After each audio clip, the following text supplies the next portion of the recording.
Well, thank you for having me here. It's a pleasure being here in Iceland, and between the Nordic countries, we have a very good cooperation, both on the president level, on the CEO level, but also among our employees. So it's very nice to share ideas, share how we are doing things.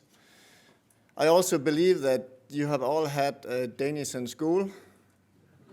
Så jeg kan gøre det her på dansk, ja? Jeg kan bare køre det på dansk. No, I agreed with Brynja that I'll try to do this in English, and hopefully you will answer a lot of questions. It's funnier for me, it's funnier for you if you do that, so I hope you will do it. So I've divided my presentation, and I just need to know, are you recording this? So I need to be around here. I cannot run around. We hear you very well. Okay, perfect. So I divided my presentation into 3 areas. I will talk a little bit about how the situation is in Danish golf. I will talk a little bit about how we do with the national teams and pros. Actually, a German journalist called me today asking, what are you doing in Denmark? Your players are so good. And I told him, well, hop on a plane to Reykjavik and I'll tell you in 3 hours. I'm not sure, I don't think he made it, but it's nice that we get attention from a lot of countries. And then at the end, I'll show you how our new app is doing. It's been running for 1.5 years. Our players in Denmark are actually quite happy about it, and I believe that you're going to launch it quite soon, so I can share some of my reflections on that. So about the Danish Golf Union, we have 42 employees, more or less 36 full-time employees. Connected to the federation, we have about 200 volunteers helping us with all our activities, and then in total we have about 185 golf clubs, and our total budget is 7.5 million euro. So I understand we are a little bit bigger than you, and when I do this presentation, I cannot tell you what to do. I can tell you how we do it and how we do it in Denmark, and hopefully, even though we're a little bit bigger, both in terms of players and budgets, hopefully you can translate that into how you can do things in Iceland. Maybe you get some ideas. I definitely hope that. So before I was an employee of the Danish Golf Union, they actually took the decision of removing all our committees. So at the moment, we only have a handicap and course rating committee, and we have a tournament and rules committees that are connected to our employees. And apart from that, we don't have any committees. So before my time, we had a junior committee, an elite committee, tournament committee, environment committee, communication committees. A lot of people involved at a committee level. But as it is right now, we have a lot of volunteers, as you can see, but they are working for the employees. So that's the way we go around our things and our organization. I think we're the only ones in Denmark doing it like this. I speak to all of the other sports federations, and I think the advantage for us is that we have very fast decision making, but on the other hand, it's an expensive way of running things because you need a lot of employees. So that's how we do it. And then at the bottom here, I've written we have a strong alignment with the clubs, and I really think we are very close to our clubs. We don't have any really big issues that we are discussing. So the federation wishes and the club wishes for the future of golf are very strongly aligned. That means that we can take, again, fast decisions, we can do common initiatives. For example, we have taken a decision that each golf club in Denmark, every second year, are obliged to be the host of a federation tournament. So we don't have to discuss who should run the tournaments because they have an obligation to do it. And they are happy to do it all the time. It's fantastic. They really like to be hosts of federation tournaments. We have also made an agreement that all our national team players can play for free all over Denmark. So it's quite nice. They're welcome everywhere. We have also taken another decision, and it is that we would like a regular junior, not on the national team, but we would like a regular junior to play free green fee in Denmark. And so far, 130 of our 185 clubs is a part of that deal. So it's really nice that even though we have very big clubs, very exclusive clubs, very professional driven, they are ready to invest in the juniors and work with the elite. So it's pretty nice. Another thing I tend to say about our organization is that we are very data driven. Maybe it's because I have an MBA background, so I really like data. So we built an entire system around data. We are very much involved in running golf clubs in Denmark, our employees, and to be able to do that, we need a lot of data. So we built a system where on club level we are doing member surveys all the time, so we can tell each golf club if their members are satisfied with their membership, and if not, what the club should do. We have so many parameters for each club that we can tell every board exactly what they should do. Look at the menu of the restaurant, look at the coaching, look at the golf course, maybe the green speed is not correct or something like that. We have so much data. Green fee guest surveys, we do that as well. So when a green fee guest comes to a golf club, they will have a survey automatically. It's just a system running, so they get a score, the club gets a score. New member surveys. So when you enter a golf club, after 6 months of membership, you will get a little survey, and we can tell the club whether they have had a good experience or not, and if not, what to do about it. And exit surveys, of course, when you leave the club, you resign your membership, what is the reason for that, and so on. We've also built a business intelligence system, meaning that, and I actually, I know, it's this one. I'm trying to reach out to everybody here, but it's you can see the rounds played on a yearly basis and on a weekly basis, so you can see when the golf course is busy. Is it on a Monday afternoon or is it on a Tuesday morning? And you can try and direct the traffic on your course where there's not too many people. So it's really popular in Denmark. We have also done a business intelligence system regarding members, so that they can always compare to last year. Have we lost members? Do we gain members? And what is the churn rate and so on. And our last business intelligence initiative is an economic system.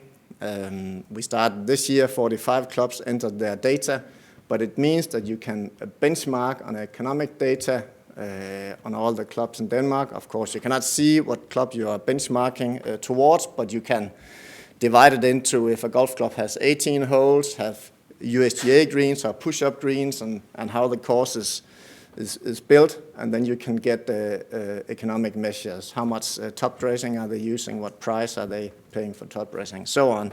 So that's our latest initiatives. And then internally, we also have a system running, and that's probably why I feel that we are very well aligned with the golf clubs in Denmark, because we always know whether they like our activities or not. Seminars, consultancies we give to the clubs, our tournament magazine, whatever we do, we have this motor running so that we get a satisfaction score all the time. And then I'm going to talk about our national team later, and I just wanted to show you that we also ask our players how they feel we are doing. Do we contribute to their career as a young golfer or professional golfer? And we ask their parents what they feel about the product we are giving on the national teams, and we ask the club coaches that are a big part of our operation. We ask them as well whether they feel our strategy, whether they feel the way we are working, how it works. So in general, we have all this data, and I feel that it's a big part of our organization and some of the good things I feel that we are doing. Just to show you how it's going with the members, you can see on the upper graph that we have had an increase in the total number of golf players. it's not as good as your increase. So you beat us on that. 65% up since 2019, right? That's phenomenal.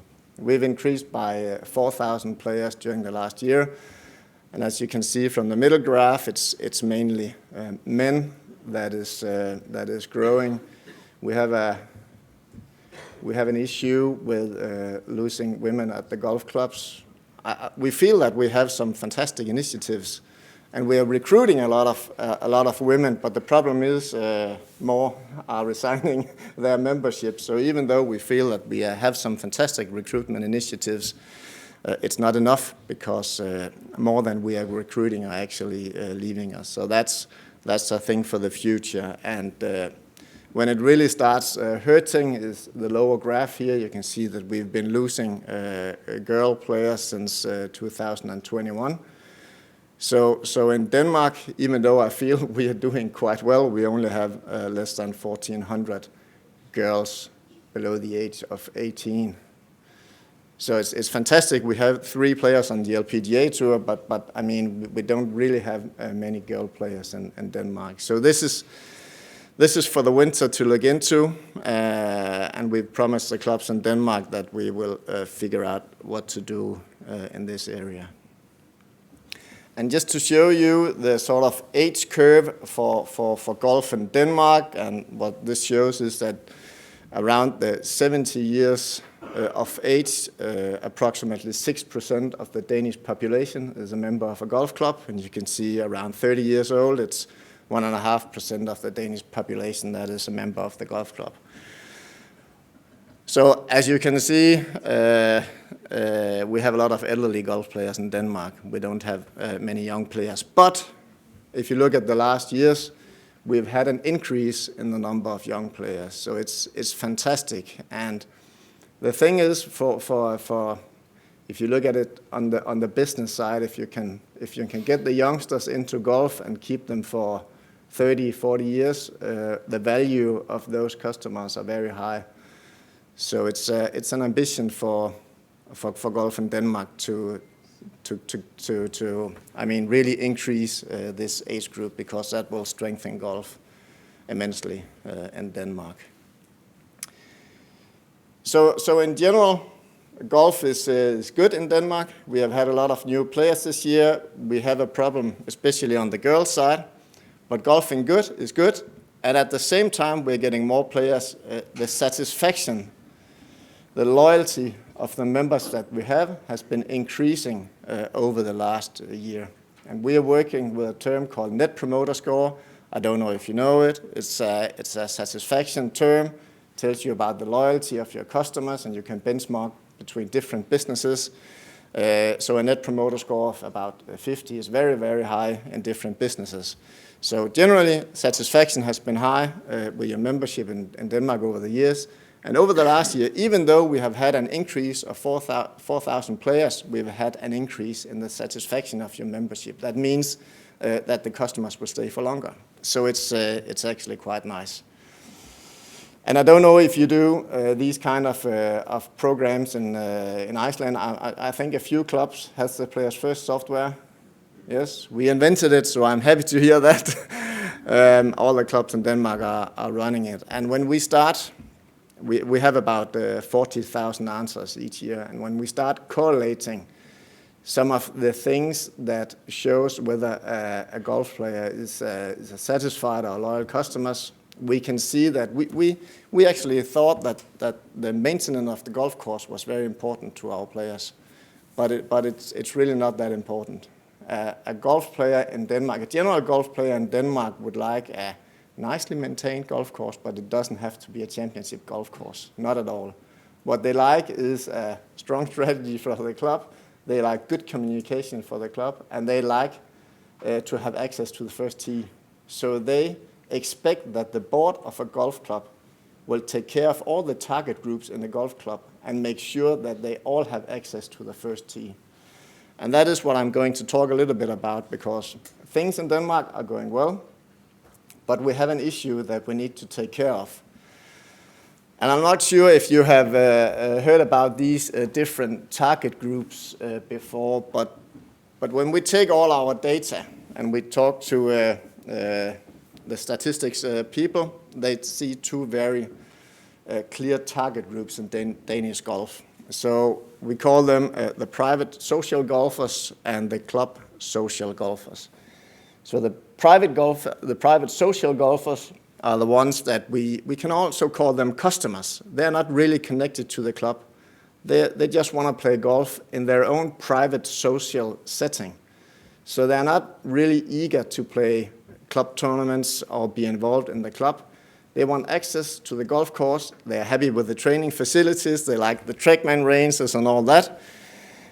But in general, the product that they buy is access to the golf course. And then on the other hand, we have the older members, the traditional membership of a golf club, where maybe you're a member of the men's section, the ladies section, the senior section, you play all the club tournaments, and you have all the privileges of being a part of that group. And looking at the golf clubs in Denmark, traditionally, many of the activities are concentrated around the larger communities. So the private social members, they don't want to be a part of this. They just want to play golf. But the product these people are buying is more than just access to the golf course. It's also access to a social community. So what is happening in Denmark is that we can see that the satisfaction with the membership is much lower over here. And I'll send you all the slides afterwards. But we can see that the satisfaction here is much lower than over here at the traditional membership. So we have these clear target groups that these people over here, they will often go to the general assembly of the club, and they will often be volunteers at the club. These people over here, this target group, this segment, they don't want to be involved in running the club. So we have this group running the golf club and making activities for this group of people. And often they are forgetting this group. I heard, and you cannot quote me on this, but I heard the Norwegian president, because Norway, they have the same issues. I heard the Norwegian president saying 2 weeks ago that in Norway, we have old men at the golf clubs running the golf clubs for old men. So old men running the golf club for old men. He said that was a big problem in Norway. I'm not saying it's the same in Denmark, but I'm saying we need to take care of this issue because we have two very clear segments, and one segment, this one over here, is much more happy with their membership than the other ones. So percentage-wise in Denmark, which one do you think is the largest group? Any idea? This one over there? Yeah. So in 2017, the club social ones, so the normal membership, the ones that are connected to all the activities of the club, they like the club a lot, go to the General Assembly, they are volunteers, 55%. 2025, it turned around. And I showed you the age curve, so we are getting all these youngsters in. And what do you think about them? A large majority are private social golfers. So again, things are changing in Danish golf because the way we run the clubs with the regular club membership, I'm not sure that's the way we should sell golf in 10 or 20 years, but we'll have to see about that. I must say that we speak a lot to the clubs about this issue, and some of the clubs, they fully understand this. And then they go back home and say, okay, we have too many club tournaments. So now we talk to the senior men's section and we get rid of some of their tournaments. And then all of a sudden they need a new board because they have a lot of power, these section at a golf club. So this will take some time. You really need a dialogue at a club in order to change the thing around. And just to show you, if you ask these groups whether they expect to be a member in 2 years' time, you can see there's a huge difference. So the likelihood that somebody is resigning their membership is 4 times higher in the private social group than in the other group. So that's the issue we are working with. And I just wanted to, before I go to talk about the national teams, I just wanted you to show a very successful recruitment project that we have done over the last 2 years. And I really don't know why we didn't do it before. We should have done it way earlier. So in Denmark, a lot of the golf clubs, they will have a short pay-and-play course where they use the course to sort of an introduction for beginners. But the golf courses are there. They were not really used. So we thought, well, why don't we build a common platform for pay-and-play golf in Denmark?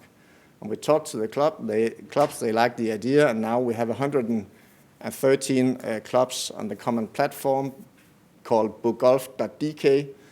So we can, at federation level, do a lot of marketing campaigns for this platform. And it turns out, actually, a lot of the population in Denmark would like to try golf this way. It's a very easy way of playing golf. And we have done a campaign this March where I think 25 clubs entered this campaign. And you know, in March in Denmark, it's not very busy at the Danish golf courses. So we thought, well, we'll try and offer this for free and see what happens. We did that for 25 clubs. A bit more than 3,000 players, they participated in this campaign. And then we asked them after a few months, how did you like this? And what do you think about your future relationship to golf? 24% saying, well, I've always signed up as a member or a trial member. 58% said, I could definitely imagine being a member of the golf club in the future. So just saying that I don't know why we didn't do this before. It's a really good recruitment thing, especially for the clubs that are not close to the big cities in Denmark. The big cities in Denmark, the golf courses are full. Some of them have waiting lists. But when you go to the more rural areas, actually this works. A lot of people would like to try and play golf. So I can recommend you doing that if it works in Iceland. So I want to talk a little bit about our national teams, and I was so lucky when I prepared for this presentation 2 hours ago, because then I just checked the results in Dubai. So I made a new slide. So we have Nikolaj Højgaard leading by 3 at the season ending tournament in Dubai, and we have Rasmus, not his brother, another Rasmus. He's second at the moment. Nikolaj won this tournament a few years back, so it would be nice for him to do it. So talking about the national, they've both been part of all that we are doing. So it's fantastic. So a little bit about our setup. We have a budget about 1.6 million euros. And to be honest, it's really not a lot. Compared to, it's a bit more than in Iceland, I'm sure, but compared to Sweden and Norway, it's a lot less. Compared to France, they have an 8 million euro budget for their elite. So compared to France, it's very, very low. We work with around 80 players, so 20 of them will be in a youth squad, and the rest would be either normal national team members or professionals. And the work is carried out with weekly training sessions. We meet once a week in the eastern part of Denmark and once a week in the western part of Denmark. And apart from that, we would like to keep the players at their home clubs. We think it's very important that they stay at the home club in order to nurture the talent development stuff going on at their home clubs. So we do these weekly training camps, and we do training camps internationally. We also do bigger training camps in Denmark, and of course we go to a lot of international tournaments. I have to say that we are a little bit careful with going to international tournaments at an early age. We have seen players that's been traveling, not because of us, maybe mainly because of their parents, but players that has been traveling all over the world at a very early age, and we don't think it's good. We see, especially on the female side, we see players burning out when they're 17, 18. Maybe they've seen the entire world at the age of 15 because their parents or whatever thought that they were big talents and they needed to play all over the world at an early age. We don't believe in that. So we are careful, very careful about when we start sending young players to international tournaments. But of course, it's important for them to build international experience. The staff, we have a sports director and a lead coordinator that's mainly taking care of the traveling and taking care of the parents. The parents, they have a lot of questions. We see the parents as very important in our setup because they are so close to the players. We do parent education schemes and stuff like that. It works really well. We have 6 national team coaches. That's approximately 4.5 full-time employees. So the way we do it, we have a boys national team coach, a girls national team coach, a men's national team coach, a ladies national team coach, and then we have a men's pro coach and a ladies pro coach. So that's the way it's divided. And the reason for them not being full-time employees, that on the European tour, we work both with the amateurs and the tour players. On the European tour, we pay for once a week for one player to have our setup around him. So if they want our setup more than 1 week per year, they will have to pay themselves. So some of the tour players are paying our employees to travel with them. So they get 1 week per player, and the rest they have to pay themselves. And to be honest, I think that's quite fair. Some of them are making a lot of money. But on the other side, it's important for us that they are part of our setup, the best players. So we have 2 physicians, and we have 2, well, we used to call them a mental trainer. Now they are psychological consultants, so they have developed their title. And at the end of my presentation, I'll just talk a little bit about the future of our talent development, and that's why we just hired a new talent consultant focusing on raising awareness at the clubs. So the vision of our national team stuff is that we would like to create a talent elite development environment that provides young Danish golfers with the tools to build a successful golf career and a meaningful life. So when we talk about creating an environment, we don't believe in that you take one player and you try to develop him, and you take another player, try to develop her, and so on. We believe in bringing people together, both at at a federation level, but also hopefully at a club level. So we believe in bringing people together, and we believe in an environment where we have values that makes the players able to share knowledge, to help each other with their career, because we believe that we can accelerate learning in that way.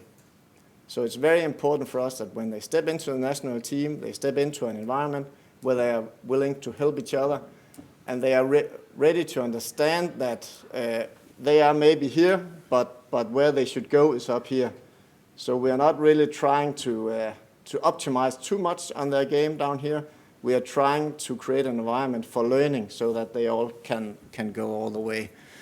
And when we're talking about tools, of course, It's technical skills, it's mental skills, it's physical skills, and it's also life skills. So we want young people that are knowledgeable about their life, so they can have a meaningful life in accordance with their own personal values. We see especially two difficult transitions for our players. When they start in high school is the first difficult transition, and when they turn pro is another difficult transition. Especially when they start in high school, you know, they have a lot of social stuff going on. They have the teachers telling them they should study even more to get good grades, and then of course they have their elite career as a golf player. So it's really hard for many of our players in those years to try and fulfill all the wishes for them. So we talk to them a lot about that. And the other difficult transition is when they turn pro.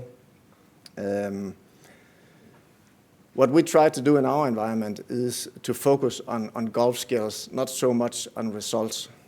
But when you turn pro, you need the results in order to climb to the next ladder.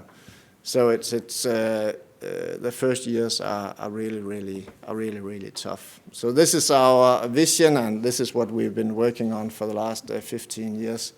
And of course, when you talk about a national team, you also talk about goals.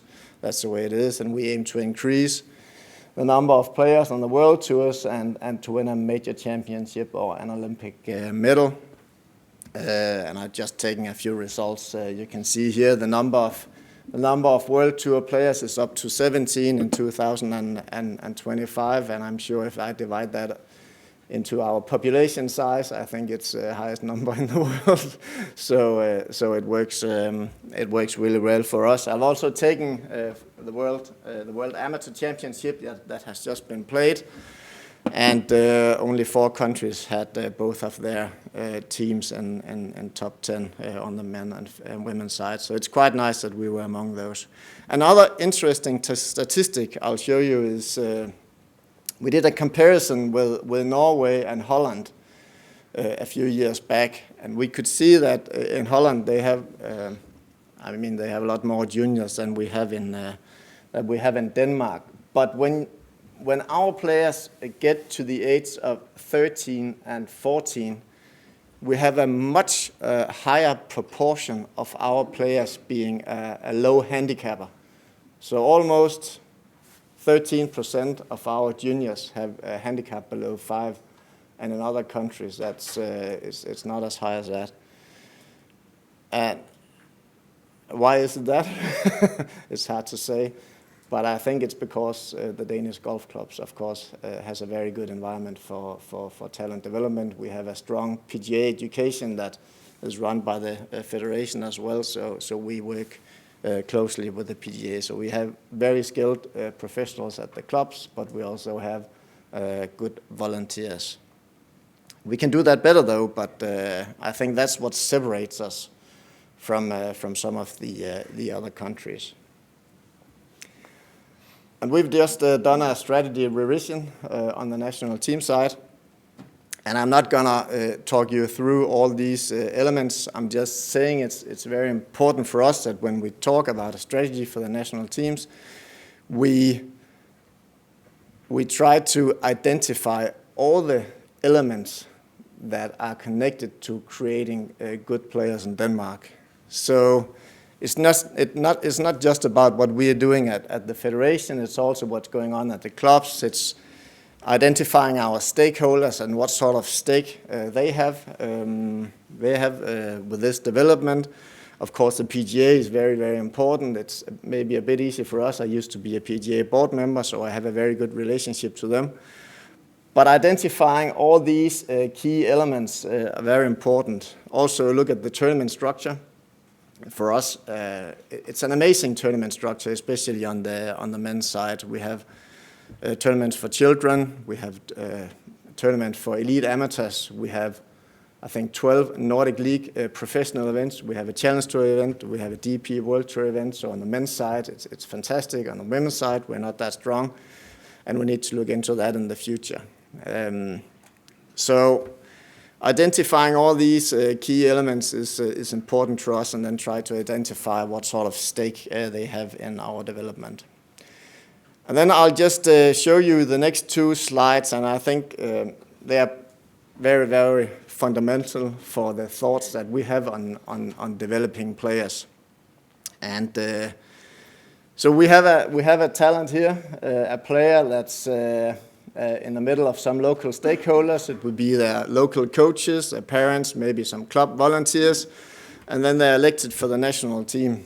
And before my time in Denmark, we took these players and we started developing them. And we actually figured that was wrong. We need to work with the entire group of people around each player.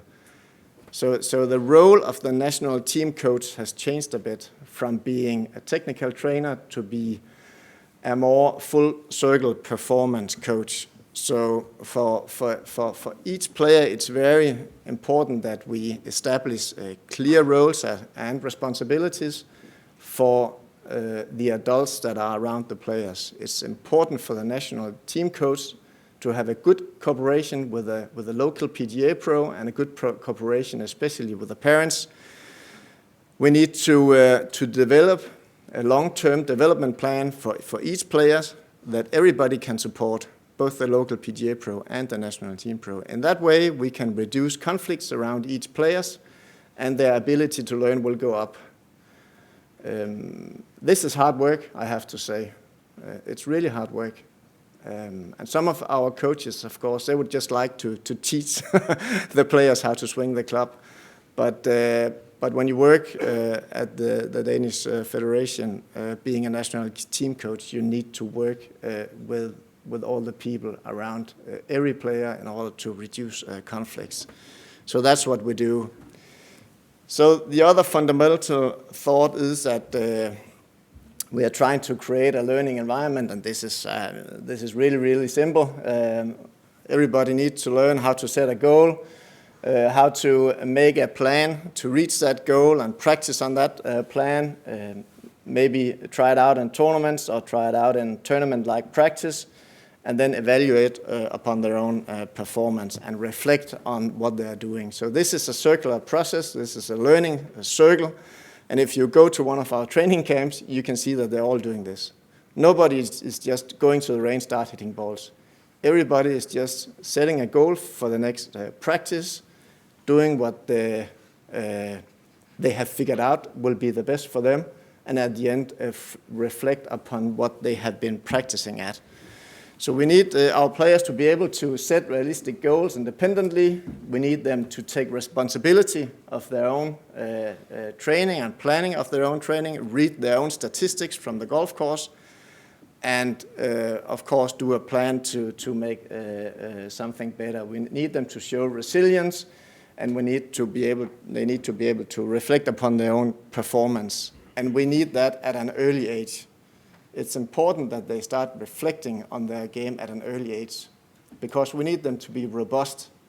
When they're standing as a 19-year-old about to win a tournament, they're standing on the 18th tee, they need a par to win, nobody can help them, only themselves.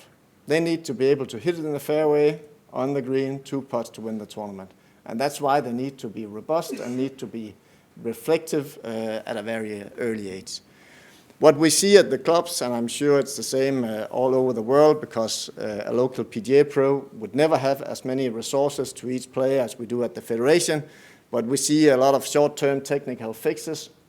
We also see a relationship that creates coach dependency from the player, so they can really not take their own decision. They need the coach to tell them what to do.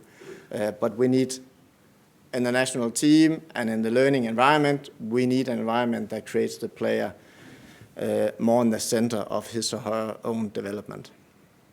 So that's what we're doing. In the future, we are trying to close the gap between we have a successful children and youth strategy, successful national teams, and we also have pretty good talent development schemes at the golf clubs. But we think we can increase that, and by increasing the level at the clubs, we will receive players at a higher level at the national teams. In that way, we can make everybody better. So that's what we are going and that's what we are doing in the future. And then I started with Nikolaj Højgaard. I started showing you that he's he's leading in Dubai. And in our kind of environment, it's very important for us that we have the stars there.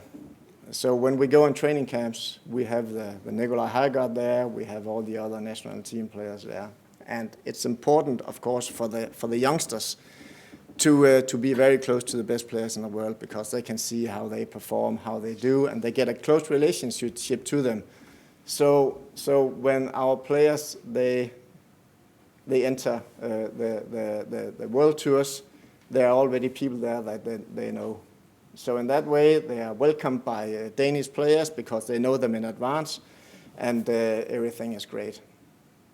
I remember I went to a training camp, and Nikolaj was there. That was after he played the Ryder Cup in Rome. And so Nikolaj sat down on the range with 20 of our male players, and he told them about the Ryder Cup, and he told them that, of course, he was a good player at that time, but he's never been really close to the best players in the world. And he was amazed by their professionalism during a Ryder Cup. So, you know, at the Ryder Cup, you have a lot of media stuff going on. You have dinners with sponsors and stuff like that every night. You have your family there as well. But the best players in the world, they work so hard on their game in between. So they did their physical work, they did their technical training, they did everything, even though they have a very, very tough week. So Nikolaj told our players, you need to know, if you want to be there, it's hard work, and you need to start working even harder. So for Nikolaj to tell our players that is so much better than the national team coaches or their parents telling the same story. And that is one of the reasons it's very important for us to try and keep some of the best players in the world as part of our setup. Yes, that's what we're doing with our young players.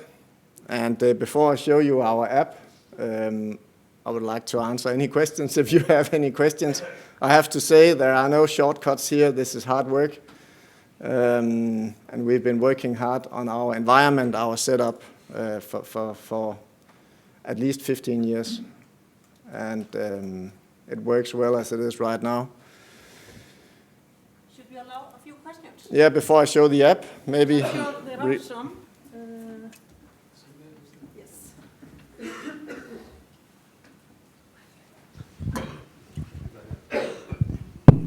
Hi, thank you so much for that. I want to ask you, when did you start with this process? Or when did you change to this process? And what is the most recent good thing that you've done by changing this process? I was employed 21 years ago, and that's when we started. And I have to say, we've been doing more or less the same all the way through. Of course, we've been doing small changes. I mean, we are heavily into technology on the national teams. Of course, we have TrackMan down the road, so we've been there with them all the time. So, what can I say? I think maybe I think this one is one of the key areas. I mean, getting a good relationship between the national team coaches and the local PGA pros is very important, and I see many countries struggling with that. In Sweden, they have taken the decision not teaching technique in the national teams, so it's only at the clubs that the PGA Pro can teach in golf technique. So when it comes to Denmark, I think that would be a mistake. I think our environment is that everybody try and work together. And we would like to accelerate the learning processes by bringing more people together and creating this long-term development plan that can support the player in his career. So I think this is probably one of the key areas.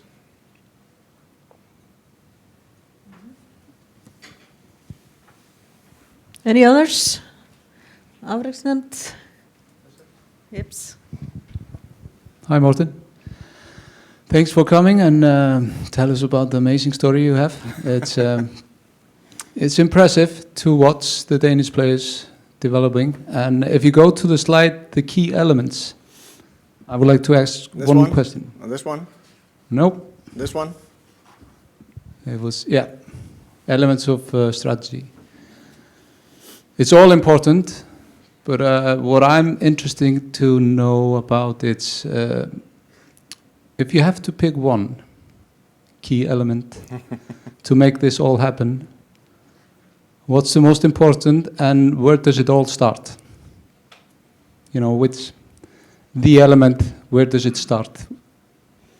With whom and no, but I think all of this is important, and from country to country, there can be different elements that are important. But for you, just in Denmark. Yeah. So for Denmark, this is important, and this has been really important as well. So we are creating a learning environment. We are not talking so much about the results. So this is important for us. What has been on the agenda lately is knowledge about the way to world class. And I touched a little bit upon it, that we see some parents traveling too early with their youngsters. And we think it's very important that when you're young, you focus on your golf skills. Not so much on your result. You focus on being able to hit the driver a long way, hit it straight as well. You're putting, you're up and down from the bunker. So you need to focus on skills at an early age. And we can see that that's the right way for us, because we can see that when you're 13, 14, and the best in your age group, that's not a direct way to being excellent when you're 22, 23 years. So I told you about our national teams have been performing well at the World Championship. So we had 3 girls there and 3 men. Only one of them was the best in her age group at the age of 17. The other ones, they started their learning curve later in life. So we don't want to focus too much on being good at an early age, good at results, I mean.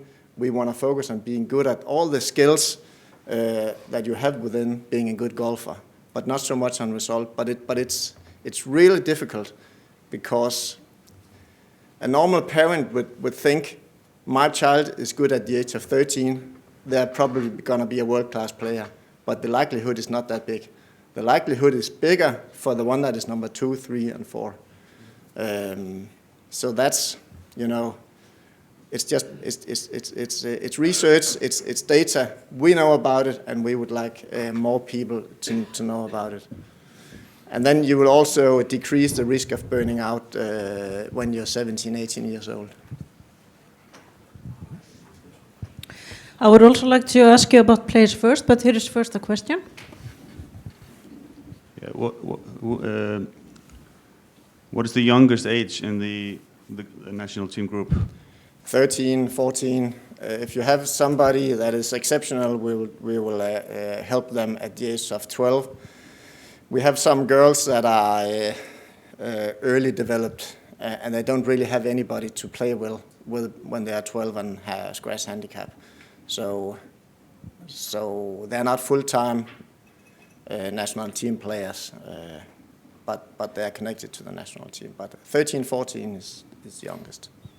And we don't bring those to training camps in Dubai and stuff. They need to be a little bit older for that.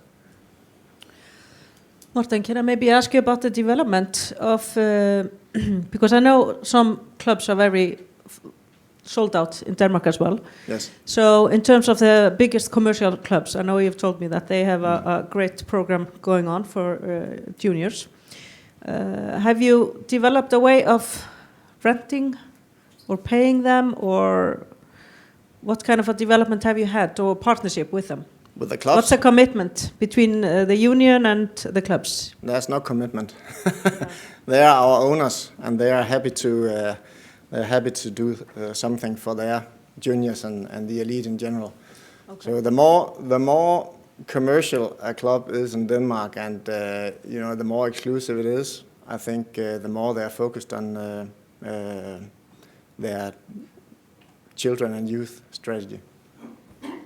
And it's fantastic. It's fantastic. Yeah. And do you see as many players coming from those clubs? Is there a correlation there? We try to promote players moving to a better environment for them if they're only 10 juniors at their home club. Mm-hmm. But in the future, I think we will try to do more regional training. If we can get the quality right, only then we'll do it. But we try to promote them moving to a better environment for them if they are all alone at their home club. Okay, Ragnar. The last question from me would be, because I know Players First is going to be on our agenda in implementing it even stronger. Could you tell us a little bit how you use Players First and what clubs appreciate the most about Players First? Yes, I can do that. And what the clubs like best about Players First, I think I have a slide here that I didn't show you.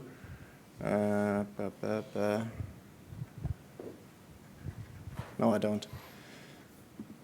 Yes, this one. So it's as I told you, we can go to each club. Our consultants, when our consultants go to a club to help them with their strategy, they will look into their numbers, and then they will see what sort of elements at the club correlates to their member loyalty, to the satisfaction of members, and then they tell them that maybe you should focus on the accessibility to the first tee for the private social group, because that's really a problem. But also a certain golf club, even though I said that the golf course is not that important, the flow on the golf course is very important. So if we see at a certain club rounds are taking 6 hours, 5 hours, the satisfaction for the members will go down quite rapidly. So then they have to do something about that, and we have a lot of ideas how to do it. And then, of course, the price level and everything, you have to look into that. But for us as a federation, and it's fantastic to have this system, because we can look at each club and we can tell them exactly what is good and what you can improve. And it's different for each club. Some clubs, it's the menu at the restaurant that is really poor, or the price of a beer is too high. And when the member starts talking, it can turn into a large issue.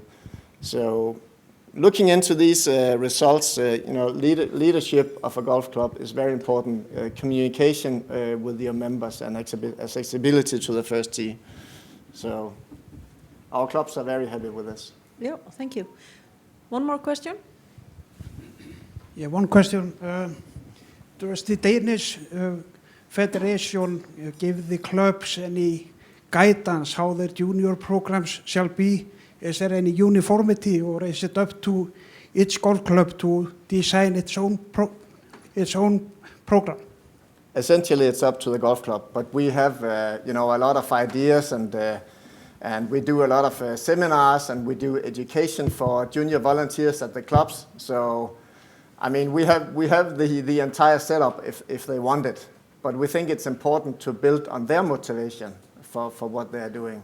And that's a part of everything we are doing. If a golf club says that, we have a motivation for our strategy going in this direction, we will of course help them with that. But in general, we have descriptions for everything if they want it. One question.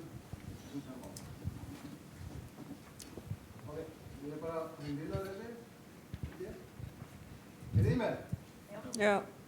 I have a question about the access for the players to the clubs and the golf courses, both on the national team level and at club level. How does it work? How does it work? I mean, they can be members everywhere if you are a child in Denmark. There's no waiting list for children at any golf club. And the fees are reasonable. and as I said before, 130 clubs joined an agreement for free green fee for juniors. So it's fantastic. And at the busy golf clubs then, how is the access to the golf courses themselves, the first tee? They prioritize it, so they have access to the first tee. And it's, like I said before, this is really a leadership issue in a Danish golf club. You need to balance the different segments, the different target groups, and make sure that they all have access to the first tee. So if you don't do anything, you will have the traditional club member with all their club tournaments. They will gain a lot of access to the first tee. So if you look at a traditional golf club and you look at the tee time sheet on Monday morning, if you don't do anything, the group of the club social ones, they will often have 70% of the start times booked for the coming week. So that leaves the rest for the private social golfers, and that's why they have a lower satisfaction. So you need to take care of this as a leadership at a Danish golf club, and they're doing it pretty well. Okay. Thank you. And about the national team players and their access to the golf courses in Denmark, how does it work in practice? They get a number from the federation and they can book for free in Golfbox. It's pretty easy. Thank you. Okay. Okay, and now the final round. Maybe, Morten, because I know you've grown the team, but what service do you provide from the federation? You know, because I know you have different divisions. Maybe you can share that. And then once you're done with this round, we will stand up a little because I see Andreas from Golfbox is here. But the service you provide is interesting. Maybe you can share that before taking the final round. Well, I guess basically we, as I said earlier in the presentation, we are very much involved in running the golf clubs in Denmark. So I think we can support the clubs on all the elements. So is it a legal issue? Is it a contract with a chef? Is it a contract with a head pro, the greenkeeper? We do a lot of tournaments. We do a lot of seminars, education for all the volunteer groups at our golf clubs, and we do strategies for all the areas of a golf club. Of course, we are heavily involved in what's happening with the grass. We almost don't use any pesticides in Denmark, so we have a big research division on that. So robots and all that is very big in Denmark. We are still running a printed magazine. I don't know if you do that. 122,000 readers of each magazine. So even though it creates an economically deficit, we are keeping it because the players love it. Yeah. So I think we can support on many areas. And I'll just quickly show you the app.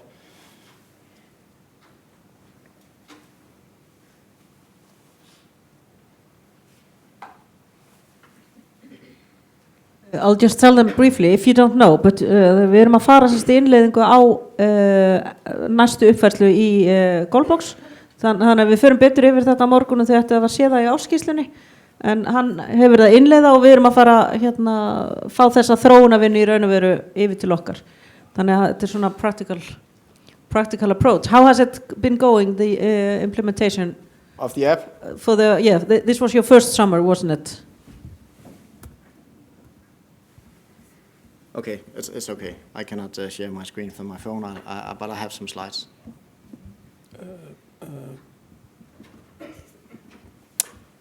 Yes, okay. It's okay, no problem.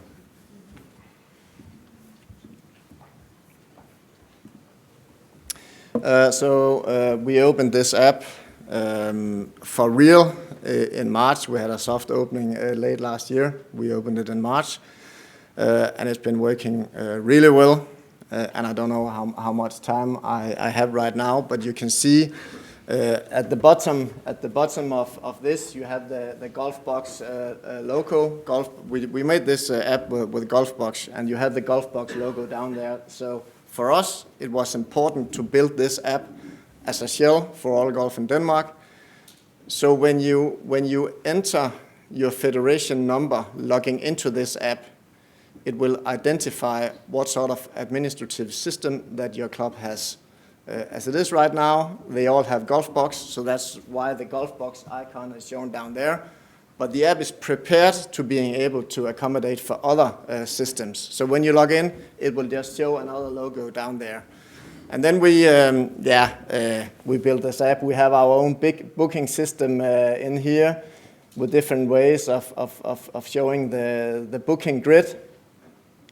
All sorts of handicap stuff. You can see your rounds and your stats, how your handicap is calculated in different ways. We have the federation card that when you show the QR code, you can log into to all the clubs in Denmark and do whatever you need. And then one nice feature, we have a sort of an area for each golf club, so they can build their own little page here, so they can promote themselves to green fee guests, but they can also communicate with their members. We have a messaging system built into the app, so that they can make sure that you get a notification if you booked a tee time or whatever. So it's really popular. So this is the total menu. We also included the rules of golf, digital course guides, and so on. And we just did a little survey. 7,000 people answered the survey, and as you can see, it's used quite a lot, 11% several times a day, 34% daily, 50% a little less. So it's they're happy about it, and when we asked them about the overall satisfaction of the app, we have an average of 8 from 1 to 10. So it's I mean, we had some child diseases in the beginning. We worked those out with golf box. So I'm sure if you use the app now, we take care of all the small diseases. So I'm sure it will be running smooth when you open it. But in general, I mean, it's been great, and I think it's been good for the federation to be really in the center of communication with all the players in Denmark. I would hate to see, we have 10 different apps for players in Denmark. It's very nice that we have one app, and more or less everybody can get an API into the app, and we can use the app as a shell for other systems. Yeah. I think I'm done, and I can see Andreas is eager to tell you how good his app is. Exact. Welcome, Andreas. Thank you, Morten. Are there any burning questions before we take a 10 minutes break? Yes, we do have.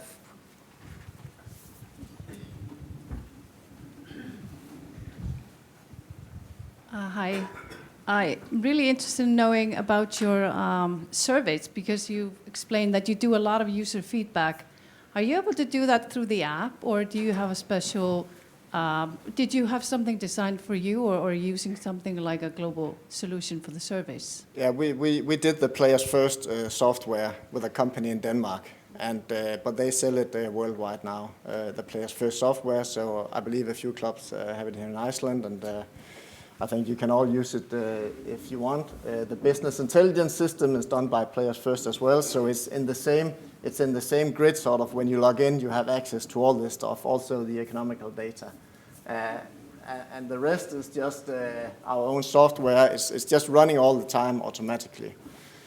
Any plans to offer that through the app, so you can do like satisfaction surveys in the app, or yes, is it always an email? The last survey with the average of 8 is done through the app. Okay. So, but in the future we will try and commercialize our app even further. As you saw, we have the biggest bank in Denmark now as an app partner. Mm-hmm.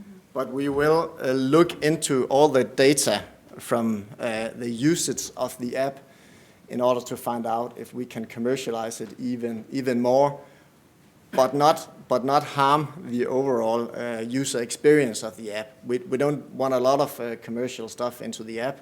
We want it to be a good user experience, But if we can commercialize the data a little bit more, I think it's an obligation for the federation to try and commercialize that. Yeah, but I don't have software for it as it is right now. Okay, thanks.